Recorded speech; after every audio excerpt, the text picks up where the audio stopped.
तो मूवी की शुरुआत में हमें लेट 50s का एक नज़ारा दिखाया जाता है, जहां पर 3 कपल्स रात के समय पार्टी कर रहे होते हैं। ये कपल्स एक दूसरे के पड़ोसी होने के साथ साथ एक दूसरे के काफी अच्छे दोस्त भी हैं। जिसके बाद में अगला सीन अगली सुबह का होता है और यहाँ पर हम पिछली रात पार्टी में शामिल होने वाले एक कपल को देखते हैं, जिनके नाम जैक और एलिस होते हैं और यही दोनों पर्सन इस मूवी के मेन कैरेक्टर भी हैं। अब यहाँ पर एलिस जैक के ऑफिस ले जाने के लिए लंच बॉक्स प्रिपेयर कर रही होती है कि तभी अचानक से इनका घर कुछ सेकंड के लिए हिलने लगता है। जिसके बाद में एलिस बड़े कैजुअल तरीके से जैक से पूछती है कि क्या ये किसी तरह का एक्सप्लोजन है या फिर किसी चीज की वजह से हो रहा है या फिर इसके पीछे कोई और रीजन हो सकता है। इस पर जैक भी उसे बड़े ही कैजुअल तरीके से जवाब देता है कि उसे सच नहीं बता सकता और इतना कहकर जैक ऑफिस जाने के लिए घर से बाहर निकल जाता है। जहाँ पर हम देखते हैं कि जैक के पड़ोस में रहने वाली दूसरी फैमिलीज के व्यक्ति भी जैक के साथ ही सेम टाइम पर ऑफिस के लिए घर से निकलते हैं। जिसके बाद में हमें रेडियो पर एक रोबोटिक वॉइस सुनाई देती है, जिससे हमको पता चलता है कि जैक और दूसरी फैमिलीज करंटली जिस टाउन में रहते हैं उसे विक्ट्री प्रोजेक्ट के मालिक फ्रैंक ने बनाया है और यहाँ पर रहते हुए इन फैमिलीज को 987 डेज हो चुके हैं, यानी कि लगभग 2.5 से 3 साल के बीच में। और तो और इस टाउन में रहने वाले सभी मैन टाउन से काफी दूर डेजर्ट के बीचों बीच बने हुए विक्ट्री हेडक्वार्टर में जॉब करते हैं। लेकिन एक बात ये थी कि यहाँ पर इन व्यक्तियों की वाइफ्स को ये जानने का हक नहीं था कि उनके हस्बैंड विक्ट्री हेडक्वार्टर्स में कौन सा काम करते हैं। खैर, जैक के ऑफिस जाने के बाद में एलिस घर की सफाई में लग जाती है और फिर इसके बाद में एलिस के साथ साथ उस टाउन में रहने वाली सभी लेडीज बस से डांस क्लास अटेंड करने जाती हैं। जहाँ पर हमें इन लेडीज की बातों से ये पता चलता है कि ये लोग विक्ट्री प्रोजेक्ट के जिस टाउन में रह रही होती हैं वो मेन सिटी से काफी ज्यादा दूर है और इन लोगों को मेन सिटी जाने की परमिशन भी नहीं है। यानी कि एक तरह से देखा जाए तो विक्ट्री प्रोजेक्ट के तहत बने हुए इस टाउन में रहने वाले लोगों का बाहरी दुनिया से कोई भी कनेक्शन नहीं था और यहाँ पर रहने वाले सभी लोगों को विक्ट्री प्रोजेक्ट के ओनर फ्रैंक के द्वारा बनाए हुए रूल्स को फॉलो करना पड़ता था और इसके बदले में फ्रैंक इन्हें एक अच्छी जॉब, एक अच्छा घर और एक अच्छी लाइफस्टाइल प्रोवाइड कर रहा था। खैर, थोड़ी ही देर में वहाँ पर इनकी डांस टीचर शैली आ जाती है, जो कि विक्ट्री प्रोजेक्ट के ओनर फ्रैंक की वाइफ भी है। यहाँ पर शैली सभी लेडीज को बताती है कि विक्ट्री प्रोजेक्ट को बिल जॉनसन नाम के एक न्यू एम्प्लॉय ने ज्वाइन किया है और आज से ही बिल की वाइफ वॉयलेट भी डांस सीखने के लिए आएगी। अब इसके बाद में सभी लेडीज वॉयलेट का वेलकम करती हैं और फिर डांस क्लास खत्म होने के बाद में सभी लेडीज अपने अपने घर चली जाती हैं। जिसके बाद अगले सीन में एलिस और उसकी पड़ोसी फ्रेंड बनी वॉयलेट को अपने पड़ोस में शिफ्टिंग करते हुए देखकर आपस में बात करने लगती है कि वॉयलेट काफी खूबसूरत है। लेकिन तभी वहाँ पर बनी के दोनों बच्चे आकर बदमाशी करने लगते हैं, जिसके बाद में बनी उन्हें लेकर अपने घर के अंदर चली जाती है। खैर, अब अगले सीन में एलिस कुकिंग कर रही होती है कि तभी उसकी नजर किचन में रखे हुए एग्स पर पड़ती है, जो कि बिल्कुल हल्के होते हैं और फिर जब एलिस उन्हें एक एक करके तोड़ती है तो वो सभी एग्स बिल्कुल खाली थे। जिसके बाद अगले दिन जब टाउन के सभी लोग फ्रैंक के घर पर बिल और वॉयलेट की वेलकम पार्टी एंजॉय कर रहे होते हैं तो यहाँ पर एलिस बार बार एक ही सॉन्ग गुनगुनाई जा रही होती है, जिस पर बनी उससे पूछती है कि ये कौन सा सॉन्ग है जो कि तुम लगातार कई दिनों से गुनगुनाई जा रही हो। लेकिन स्ट्रेंजली यहाँ पर एलिस को वो सॉन्ग याद ही नहीं आता और फिर उसे कुछ विजन्स आने लगते हैं जिसके अंदर कोई व्यक्ति सेम सॉन्ग को गुनगुना रहा था। लेकिन फिर तभी एलिस अपने विजन से बाहर आती है और वहाँ पर शैली आकर वॉयलेट और बिल के वेलकम में स्पीच देने लगती है। बट तभी वहाँ पर अचानक से एलिस की एक और पड़ोसी मार्गरेट आ जाती है, जो कि शैली को बीच में टोकते हुए बड़े अजीब तरीके से ये बोलती है कि हम यहाँ पर क्यों हैं, हमें यहाँ पर नहीं होना चाहिए। जिसके बाद में मार्गरेट का हस्बैंड टेड उसे अपने साथ खींचकर पार्टी से दूर ले जाता है और फिर फ्रैंक सभी को एक लंबी चौड़ी स्पीच देता है, जिसका ये कंक्लूजन निकलता है कि यहाँ पर सभी लोग पूरी दुनिया से अलग होकर इसलिए रह रहे हैं क्योंकि ये दुनिया को बदलना चाहते हैं। और फिर इसके बाद में फ्रैंक सभी का इंट्रोडक्शन डॉक्टर कॉलिन से करवाता है, जिसने फ्रैंक के साथ मिलकर सबसे पहले इस कम्युनिटी की नींव रखी थी। जिसके बाद पार्टी खत्म हो जाती है और फिर अगले दिन जब एलिस अपने फ्रेंड्स बनी और पेग से मिलती है तब ये लोग मार्गरेट के बारे में बात करने लगती हैं और यहाँ पर हमको पता चलता है कि मार्गरेट पहले इनकी फ्रेंड हुआ करती थी, लेकिन फिर एक दिन उसे आसमान में कुछ नजर आया और वो उसका पीछा करते हुए अपने बेटे के साथ विक्ट्री टाउन को क्रॉस करके विक्ट्री हेडक्वार्टर्स के डेजर्ट में चली गई। जिसके बाद वो बेहोश हो गई थी और फिर होश आने पर उसे उसका बेटा कभी नहीं मिला। जिसके बाद से वो पागल हो गई और सभी ने उसे बात करना भी बंद कर दिया, जिसका सीधा सा मतलब ये निकलता है कि शायद से उसने कुछ ऐसा देखा या फिर उसके साथ में कुछ ऐसा हुआ जो कि काफी भयानक था।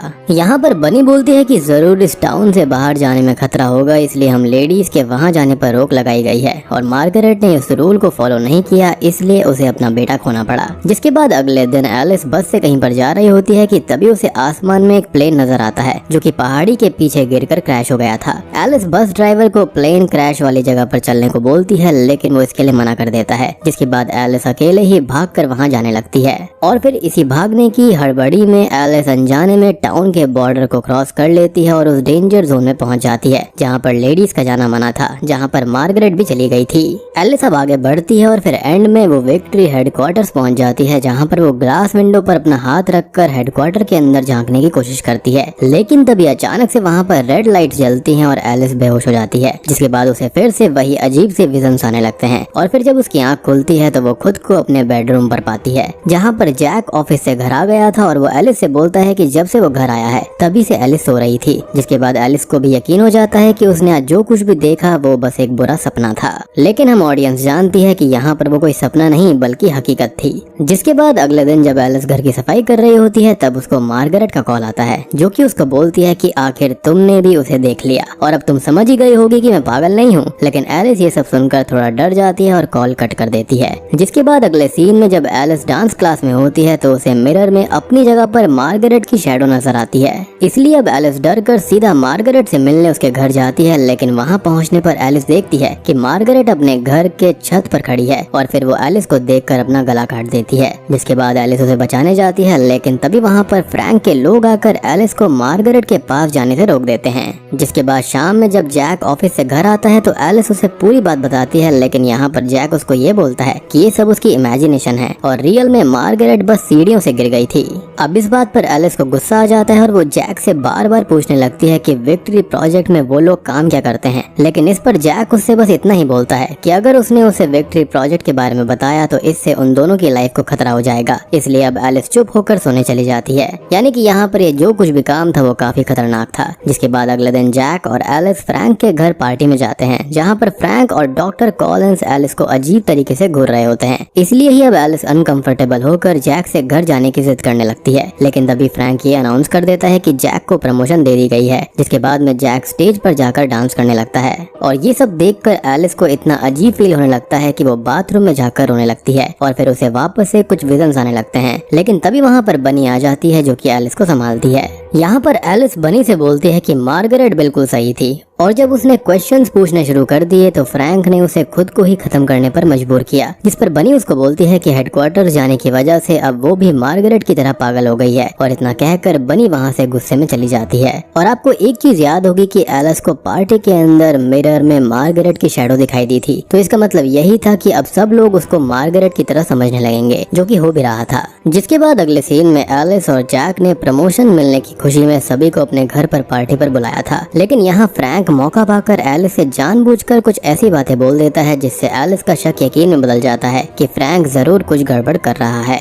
इसलिए जब सभी लोग डिनर टेबल पर होते हैं तब एलिस सभी को फ्रैंक की असलियत बताने लगती है। जिस पर फ्रैंक अपने बचाव में सभी को ये बता देता है कि एलिस विक्ट्री हेडक्वार्टर्स गई थी। जिसके बाद सबको लगने लगता है कि मार्गरेट की तरह ही एलिस भी पागल हो गई है, इसलिए अब एलिस पर कोई भरोसा ही नहीं करता और फिर फ्रैंक के साथ साथ सभी लोग वहाँ से चले जाते हैं। जिसके बाद जैक एलिस पर खूब गुस्सा करता है, लेकिन फिर एलिस रोते हुए बोलती है कि वो विक्ट्री टाउन में नहीं रहना चाहती। जिसके बाद जैक भी विक्ट्री टाउन छोड़ने के लिए रेडी हो जाता है। लेकिन फिर जैसे ही ये लोग वहाँ से निकलने के लिए कार में बैठते हैं, जैक जानबूझकर कार स्टार्ट नहीं करता और एलिस से सॉरी बोलता है। जिसके बाद फ्रैंक के लोग आकर एलिस को उठाकर एक हॉस्पिटल में ले जाते हैं, जहाँ पर डॉक्टर कॉलिंस एलिस को इलेक्ट्रिक शॉक देते हैं। जिसके बाद में एलिस को विजन्स आने लगते हैं कि वो रियल लाइफ में एक सर्जन थी और रियल लाइफ में उसका हस्बैंड जैक एक बेरोजगार आदमी था। इसलिए घर घर चलाने के लिए एलिस को अक्सर एक्स्ट्रा शिफ्ट में काम करना पड़ता था। लेकिन वो जैक से काफी प्यार करती थी, इसलिए जैक के बेरोजगार होने के बावजूद भी वो कभी उस पर काम ढूंढने का प्रेशर नहीं डाला करती थी।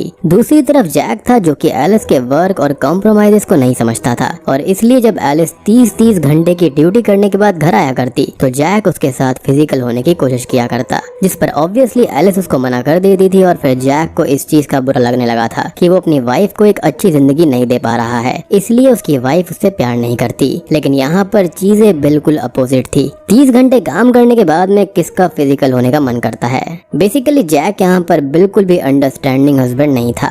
जिसके बाद एक दिन जैक की मुलाकात ऑनलाइन फ्रैंक से होती है, जो कि उसको बताता है कि वो अपनी वाइफ के लिए जैसा हस्बैंड बनना चाहता है वैसा बन सकता है। जिसके बाद अगले सीन में हम वापस से एलिस और डॉक्टर कॉलिंस को प्रेजेंट में देखते हैं और यहाँ पर कॉलिंस ये बोलता है कि एलिस का ट्रीटमेंट सक्सेसफुल हो गया है। जिसके बाद जैक एलिस को लेकर वापस विक्ट्री टाउन पहुँचता है, जहाँ पर एलिस अपना पास्ट का सब कुछ भूल चुकी होती है और ऐसे बिहेव करती है जैसे वो अपनी किसी बीमारी का इलाज करवा कर लौटी हो। यानी कि ये लोग असलियत को दबाने की कोशिश कर रहे थे। जिसके बाद में बनी भी अपना गुस्सा भूलकर एलिस को एक एक करके उसके सभी पड़ोसियों जैसे कि पेग और वॉयलेट के बारे में बताने लगती है। जिसके बाद अगले दिन एलिस रोज की तरह ही जैक के ऑफिस ले जाने के लिए लंच बॉक्स प्रिपेयर करती है, जैसा कि स्टार्टिंग में उसने किया था। और फिर जैक के ऑफिस चले जाने के बाद में वो अपने रोजमर्रा के काम में लग जाती है। जिसके बाद शाम में जब जैक ऑफिस से घर आता है तो वो एलिस को बिल्कुल नॉर्मल कंडीशन में देखकर काफी खुश था और फिर अनजाने में वो वही सॉन्ग गाने लगता है जो वो रियल लाइफ में एलिस के लिए गाया करता था।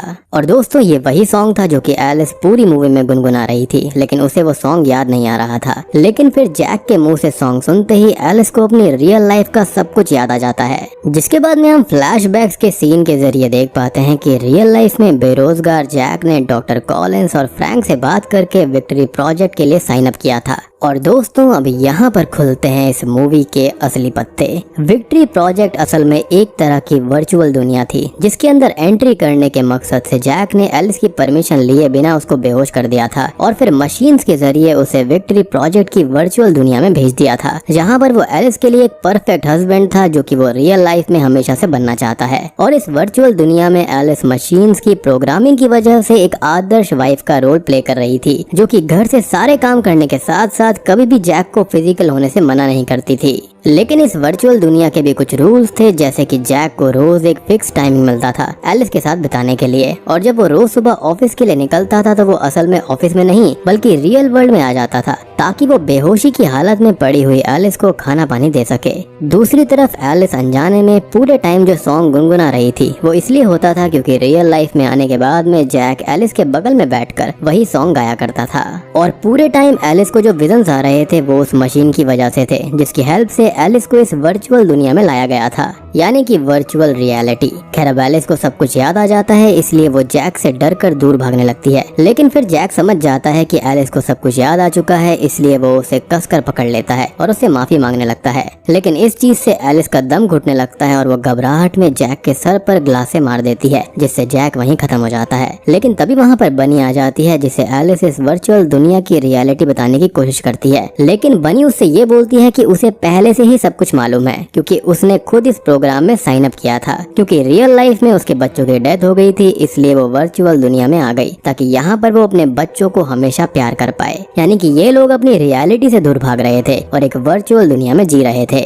जिसके बाद में बनी एलिस से बोलती है कि उसे यहाँ से निकलना होगा, क्योंकि उसने जैक को मार दिया है और अगर एक बार कोई व्यक्ति वर्चुअल दुनिया में खत्म हो जाता है तो वो रियल लाइफ में भी खत्म हो जाता है। और दूसरी तरफ अगर विक्ट्री प्रोजेक्ट वालों को पता चल गया कि जैक मर गया है तो वो लोग एलिस को भी खत्म कर देंगे, क्योंकि इस प्रोग्राम में as a primary consumer Jack ने साइन अप किया था, जो कि अब खत्म हो चुका है और यहाँ पर एलिस की कोई जरूरत नहीं है। जिसके बाद में एलिस समझ जाती है कि विक्ट्री टाउन में जितनी भी महिलाएं हैं उन सभी को उनके हस्बैंड्स ने एलिस की तरह ही ट्रैप करके रखा हुआ है और उनको भी इस बात की खबर नहीं है कि रियल लाइफ में उनकी एक अलग ही जिंदगी है और यहाँ पर वो एक वर्चुअल दुनिया में फंसी हुई हैं। खैर एलिस अपनी जान बचाने के लिए सीधा कार लेकर विक्ट्री हेडक्वार्टर्स की तरफ भागती है, क्योंकि यहाँ से बाहर निकलने का सिर्फ वही एक रास्ता था। लेकिन फिर फ्रैंक के लोग और डॉक्टर कॉलिंस अचानक से उसका पीछा करना शुरू कर देते हैं। लेकिन एलिस भी बड़ी चालाकी से ऐसे ड्राइव करती है कि डॉक्टर कॉलिंस और फ्रैंक के लोगों की कार आपस में टकरा जाती है और वो लोग वहीं पर खत्म हो जाते हैं। दूसरी तरफ हम फ्रैंक को देख पाते हैं, जो कि एलिस को खत्म करने आता है, लेकिन उसकी वाइफ शैली उसको ही खत्म कर देती है और उससे बोलती है कि अब मेरी बारी है। मीनवाइल एलिस किसी तरह से भागते हुए विक्ट्री हेडक्वार्टर्स पहुंचती है, जहां पर वो ग्लास विंडो को टच करके वापस से अपनी रियल लाइफ में आ जाती है